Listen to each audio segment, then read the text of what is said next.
The space station bar called Silver Orbit was loud that night. Bright lights blinked above floating tables. Strange music filled the air. Aliens from many worlds laughed, argued, and drank glowing liquids from tall glasses. This place never slept. It was where tired travelers forgot their worries and soldiers forgot their past. Among all of them worked a young human waiter named Ethan. He moved quietly between tables, carrying drinks, cleaning spills, and smiling politely. Most aliens did not even notice him. To them, he was just another human, weak and simple, good only for serving. Ethan did not mind. He liked being invisible. At the far end of the bar, a tall alien girl sat alone. Her skin was light blue, her eyes silver, and her long hair shimmered like soft light. She had already finished many drinks. Her movements were slow, and her laugh was loud. Her name was Lyra. She was from a warrior race, known for pride and strength.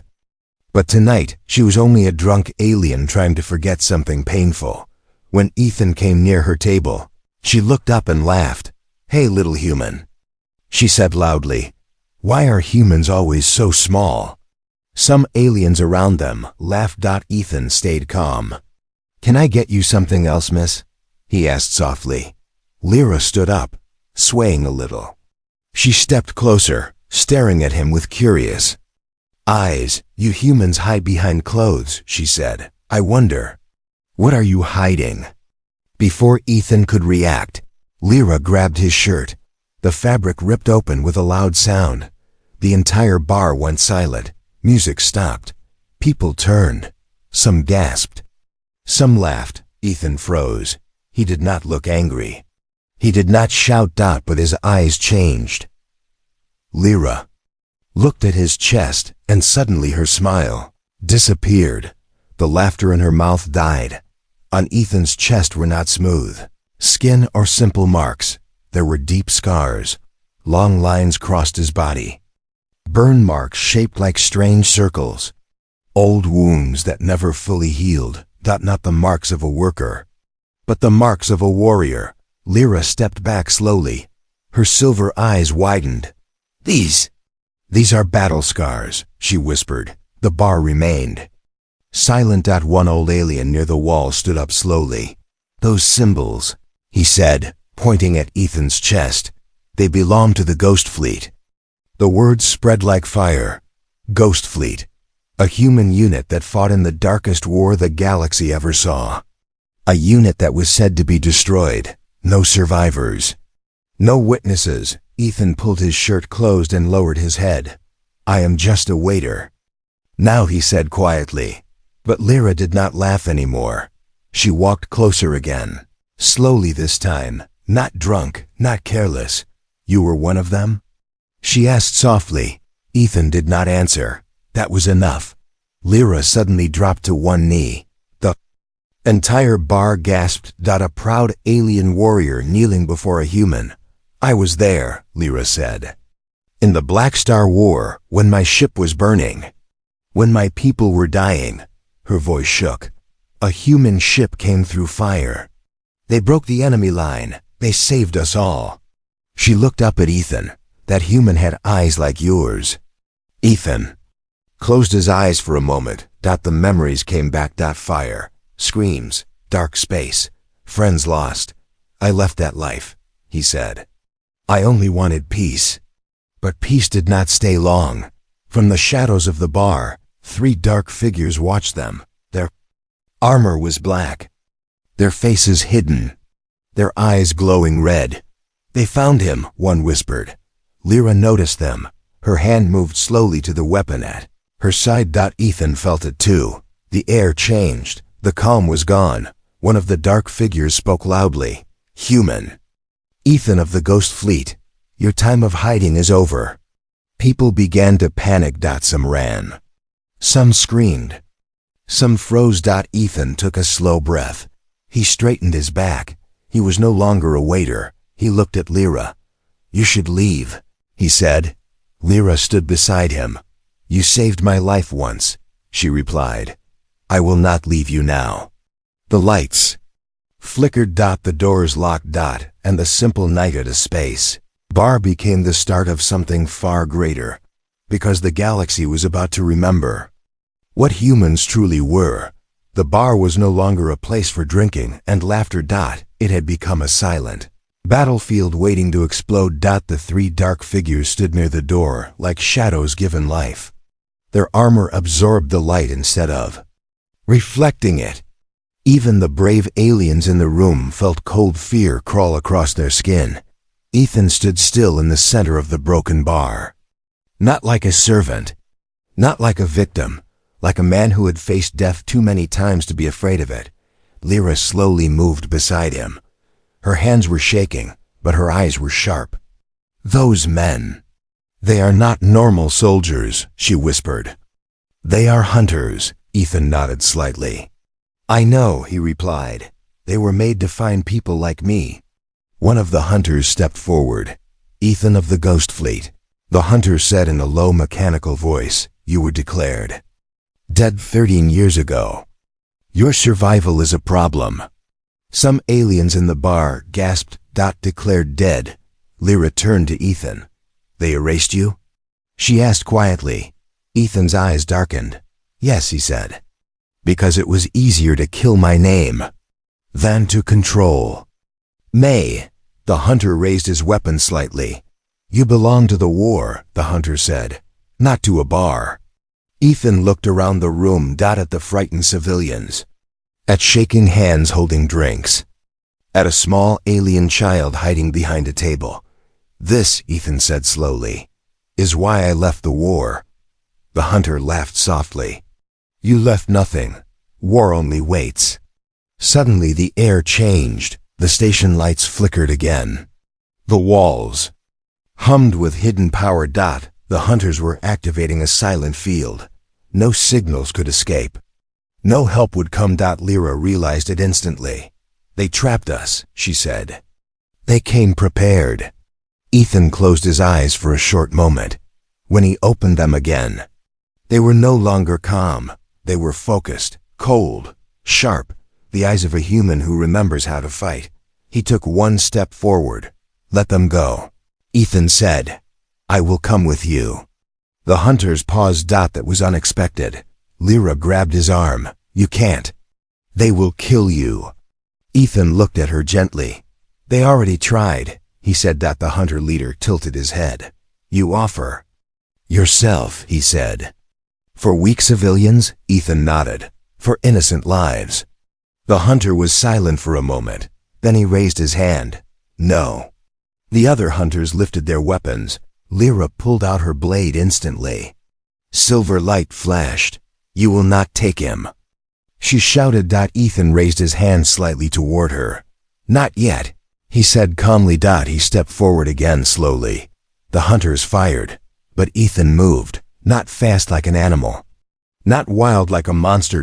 He moved with perfect control, a human moving like a machine built by war. He grabbed a fallen metal tray from the floor and twisted his body sideways. The energy shots hit the tray and exploded into sparks. The force threw him back, but he rolled smoothly and stood again. Aliens screamed. Tables broke. Lyra charged one hunter, striking his leg. The armor cracked. The hunter fell, but the others surrounded Ethan. Human reflex speed confirmed, the hunter leader said. Ethan smiled faintly. "You forgot something," he replied. "What?" the hunter asked. Ethan lifted his hand slowly. "I am not alone anymore." Suddenly, something changed in the bar. The frightened aliens began to move. A large green-skinned miner picked up a heavy stool. A small winged alien grabbed a bottle and threw it at a hunter's face. Even the old alien from before stood tall, raising his cane like a weapon. Lyra looked around in shock. "They are standing with you," she whispered. Ethan felt something he had not felt in a long time. Hope. The hunters hesitated. They were trained to fight soldiers, not ordinary people, not civilians with courage. The hunter leader spoke sharply. "This mission is compromised." But Ethan stepped forward again. "No," he said firmly. "This is where it ends."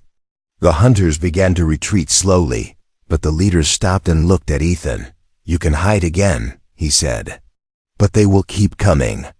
Because humans, like you, change the balance of the galaxy." Then the hunters activated their teleport devices and vanished in blue light. The bar fell silent again. But this silence was different. Not fear. Respect. Aliens looked at Ethan with new eyes, not as a waiter, not as weak, but as something dangerous. And something noble. Lyra stood beside him quietly. "You did not fight like a monster," she said. "You fought like a protector." Ethan exhaled slowly. "I am tired of war," he said. "But I am more tired of running." Outside the station window, stars burned quietly in the dark, and somewhere far away, the galaxy was starting to notice. The ghost fleet was not dead, and humanity was not done. The bar was broken and silent. Smoke floated in the air. Broken glass covered the floor like shining ice. Aliens slowly stood up from behind tables and walls. Their eyes were fixed on Ethan, the human who was once only a waiter. Now, no one saw him that way anymore. Station security finally arrived. Heavy armored guards rushed in with weapons ready. "Everyone stay where you are," one shouted, but when they saw Ethan standing calmly in the center, the guards hesitated. Lyra stepped forward. "He saved this place," she said. "Those hunters came for him." The guards looked confused. One of them spoke quietly into his communicator. "We need command here," he said. "This involves a human war survivor." The word spread fast. "A war survivor." The guards lowered their weapons slightly. Ethan picked up his torn shirt and slowly put it back on. He looked tired. Very tired. Lyra moved closer to him. "You should leave this station," she said softly. "They will come again." Ethan nodded. "Yes," he replied. "But not like before." He walked toward the large window of the station. Stars burned outside like silent eyes watching him. "For years," Ethan said slowly, "I believed hiding was the same as peace." He turned back to Lyra and the others. "But peace is not running," he continued. "Peace is standing, so others don't have to." The station commander arrived, a tall alien with gray skin and golden eyes. "You are Ethan of the Ghost Fleet," the commander said. "We thought your unit was gone forever." Ethan said nothing. The commander looked around at the destroyed bar and shaken people. "You protected civilians," he said. "You did not escape." Ethan replied calmly, "I will not run anymore." The commander studied him for a moment. Then he nodded. "You are free to leave this station," he said. "But understand this." His voice became serious. "The galaxy does not forget heroes or threats." Ethan smiled faintly. "I am neither," he said. "I am just human." But Lyra knew that was not true. As Ethan and Lyra walked through the station corridor together, whispers followed them. "That is the human?" He faced the hunters. He did not beg. Some aliens stepped aside. Some bowed their heads slightly. Not in fear. In respect. They reached a quiet docking bay. A convey. A small transport ship waited there. Lyra stopped walking. "Where will you go?" she asked. Ethan looked at the ship. "Somewhere quiet," he replied. "Somewhere the stars are kind." Lyra was silent for a moment. Then she said, "The hunters said humans like you changed the balance of the galaxy." Ethan looked at her. "You believe that?" he asked. Lyra thought for a moment. Then she smiled slightly. "I believe," she said. "Humans change the galaxy because they choose to protect, not dominate." Before Ethan could reply, a loud sound filled the bay. An emergency message appeared on the large screen above them. "Alert. Distress signal received. Colony Sector 9A small human colony was under attack. Pirates. Slavers. No defense ships nearby." The screen showed burning buildings and running civilians. Lyra looked at Ethan. He looked at the screen. The old scars on his chest seemed to ache again. "You were leaving," Lyra said quietly. Ethan did not answer immediately. His eyes were fixed on the children. Running across the screen, a memory flashed in his mind. Children running through fire, just like before. He turned to Lyra. "I wanted peace," he said, "but peace needs someone to stand between the fire and the innocent." Lyra nodded slowly. "Then I stand with you," she said. Ethan looked at her, surprised. "You don't have to," he said. "I know," she replied, "but I wanna." They walked toward the ship together. The transport door opened slowly with a hiss dot as they stepped inside. The station around them felt smaller, and the galaxy felt larger dot, much larger dot, because now the human was not hiding anymore. He was choosing his path, not as a soldier of an empire, dot, not as a weapon, but as a protector of the weak, and somewhere in the dark space between stars. The enemies of humanity were beginning to realize something terrifying.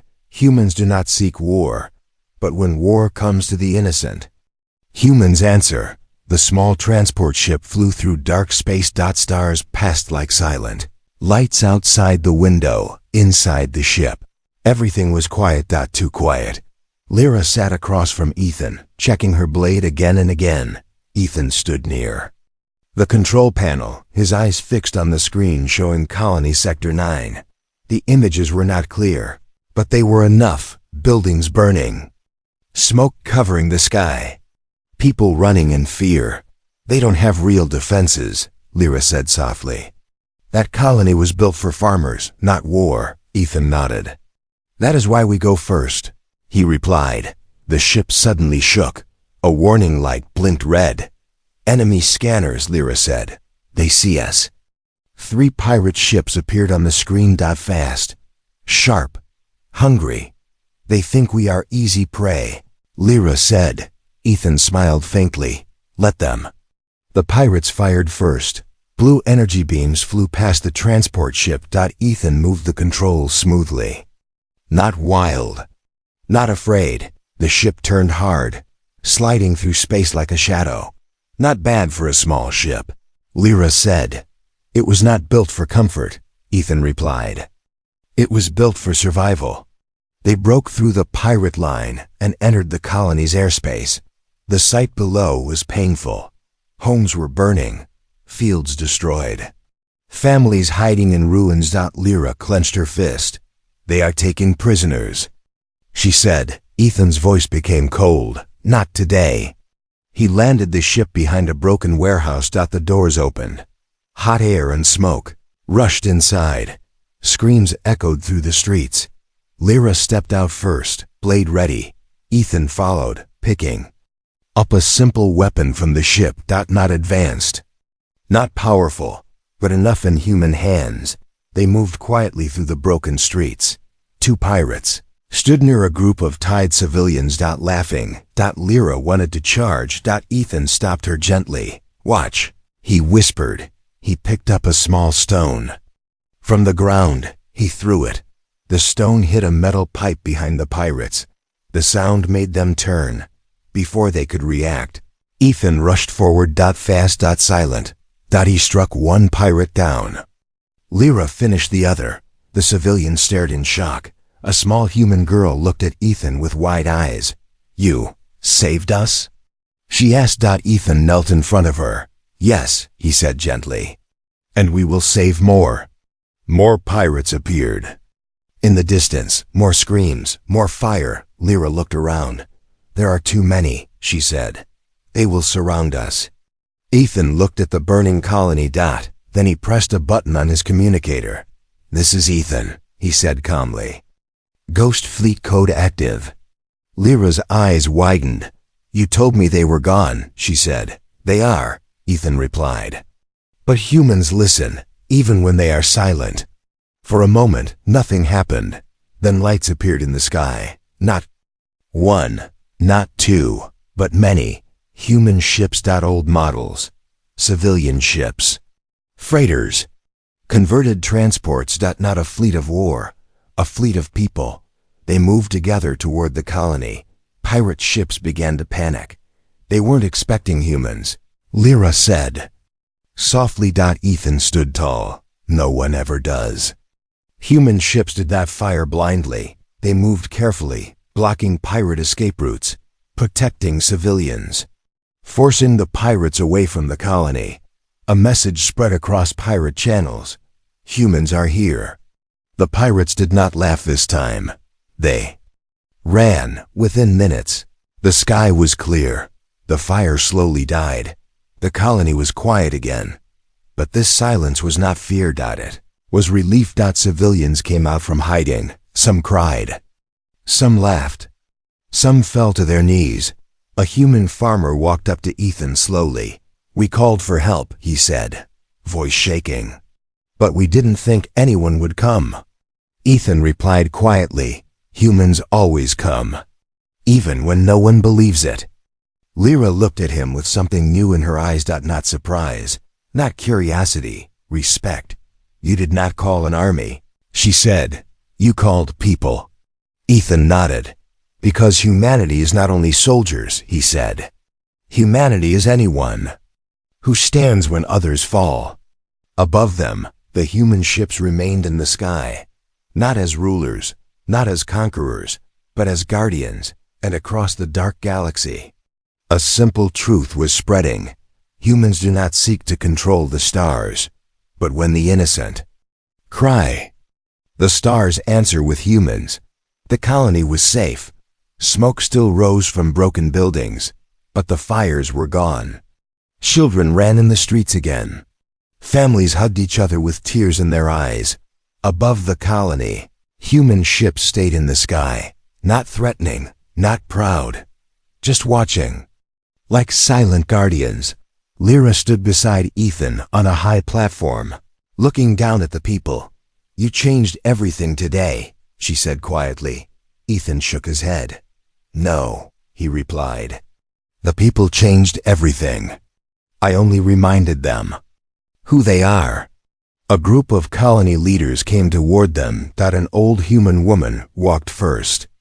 Her hair was white, her back bent, but her eyes were strong. She stopped in front of Ethan. You are the one who answered our call, she said. Ethan bowed his head slightly. I did what anyone should, he replied. The woman smiled softly. That is why humans are dangerous, she said gently. Because you believe helping is normal. News of the rescue spread fast. Across space stations, across trade routes, across alien worlds. Images of human ships protecting civilians were shared everywhere. Some aliens watched in silence. Some were afraid. Some were hopeful. On a distant alien council world, powerful beings sat around a great table of light. They say humans answered a distress call without reward, one alien said. That is not logical, another replied. Every species seeks profit or power. A third one spoke slowly. Perhaps humans seek something else. What? The others asked, meaning. Meanwhile, not all reactions were peaceful. In dark corners of the galaxy, warlords and slavers were angry. The humans are interfering, one growled. They make our hunting harder. They are becoming a problem, another replied. They are becoming a warning, a third said quietly. Back at the colony, Lyra and Ethan stood near the ship. You could leave now, Lyra said. Hide again. No one would blame you. Ethan looked at the sky. I hid once, he said. It did not stop the fire. He turned to her. If humans are becoming a symbol, he continued, then that symbol must mean something good. Lyra smiled slightly. You sound like a leader, she said. Ethan laughed quietly. I don't want to lead, he replied. I only want to stand where others cannot. A human pilot approached them. There are more distress calls. The pilot said, not just from humans, from aliens too. Ethan looked surprised. They are asking us? He asked. The pilot nodded. Double quotes, they trust you. Lyra looked at Ethan with calm pride. The galaxy is watching now, she said. Every choice you make will teach them what humanity is. Ethan closed his eyes for a moment. Then he opened them. With calm strength, "Then let them learn," he said. Not through fear, but through mercy. As their ship lifted from the colony, the people below waved. Not just humans, aliens too. The human fleet moved quietly into space, not like a storm, but like a promise. Far away, on a dark pirate world, a slaver watched the same broadcast. His face twisted in anger. "They ruin everything," he said. "They make people believe in hope." Another pirate replied, "Hope is dangerous." "Yes," the slaver said slowly. "That is why we must break them." The galaxy was changing, not because humans were the strongest, but because humans were choosing to care, and care was becoming the most powerful weapon in the universe. The human ships traveled quietly through deep space. No music, no laughter, only the soft sound of engines and stars passing by. Inside the main ship, Ethan stood alone, watching the darkness. Lyra entered slowly. "The signals are changing," she said. "Fewer pirates, more organized ships." Ethan nodded. "They are learning," he replied. "And when enemies learn, they become dangerous." Suddenly, alarms echoed through the ship. Red lights flashed. Multiple hostile fleets detected. A pilot shouted. The screen filled with enemy ships. Not pirates. Not slavers. Warships. Perfect lines. Cold metal. Silent. A united alien force. "They came together," Lyra whispered. "They fear humans." Ethan's voice was calm but heavy. "No," he said. "They fear what humans represent." The alien fleet sent a message. A tall alien commander appeared on screen. "Human Ethan," the commander said. "You are changing the balance of the galaxy. This cannot continue." Ethan replied slowly. "We protect the weak," he said. "We do not seek control." The alien commander's eyes were cold. "Your protection inspires rebellion," he said. "You make our rule unstable. So your rule is built on fear." Ethan answered quietly. Silence followed. Then the alien commander spoke again. "Withdraw," he said, "or be destroyed." Ethan looked around at the human ships. Not warships, not battlecruisers, civilian ships. Converted transports. People who chose to stand. "We do not withdraw from helping others," Ethan said. "Do what you must." The alien fleet opened fire. Space exploded into light and sound. Human ships did not rush forward. They moved together, protecting each other, covering damaged ships, pulling injured crews to safety.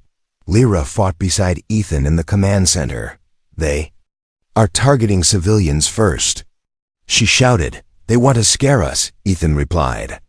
"They want us to become like them." A human ship was hit. Its engines failed. It drifted toward open space. Without hesitation, two smaller human ships moved in front of it, taking the shots instead. "They will die," Lyra cried. Ethan's fists clenched. "They chose to stand," he said. "That choice is humanity." Suddenly, something unexpected happened. Alien ships from nearby systems began to arrive, not to attack, to defend. A small alien fleet appeared between the human ships and the attackers. "They answered us," Lyra whispered. "They believe in US." The alien commander's eyes widened. "This is impossible," he said. Ethan spoke calmly. "No," he said. "This is trust." More ships arrived. Different species. Different worlds. All standing together. The attacking fleet began to fall back, not because they were defeated, but because they were no longer feared. When the battle ended, silence returned to space. But this silence was not empty. It was full of meaning. Lyra looked at Ethan. "They tried to break you," she said, "but you changed them instead." Ethan looked at the stars. "We did not change them," he said. "We showed them another way." The galaxy was no longer watching humans as strangers. It was watching humans as leaders of something new. Not an empire, Not a force, but an idea, that kindness when protected becomes stronger than fear. And now, nothing would be the same again. Space was quiet again, not the silence of fear, but the silence after a storm has passed. The human ships and their allies floated together among the stars. Some were damaged, some were burned, but none were broken. Ethan stood in the command room, looking at the stars through a wide glass window. Lyra stood beside him. "They tried to destroy you," she said softly. "They tried to make you afraid." Ethan replied calmly, "They failed because humans do not fight for power. They fight for people." A message began spreading across the galaxy, not from governments, not from armies, from ordinary beings.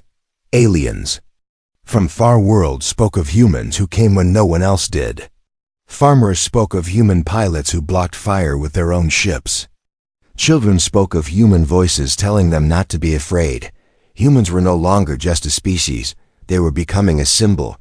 On a great alien council world, the leaders met again. "The humans are not building an empire," one said.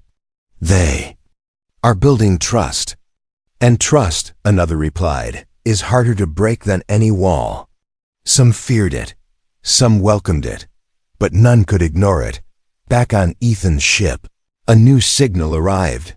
Not a call for help, a thank you, a simple alien message appeared on the screen. "Because of humans, we are still alive." Lyra smiled slowly.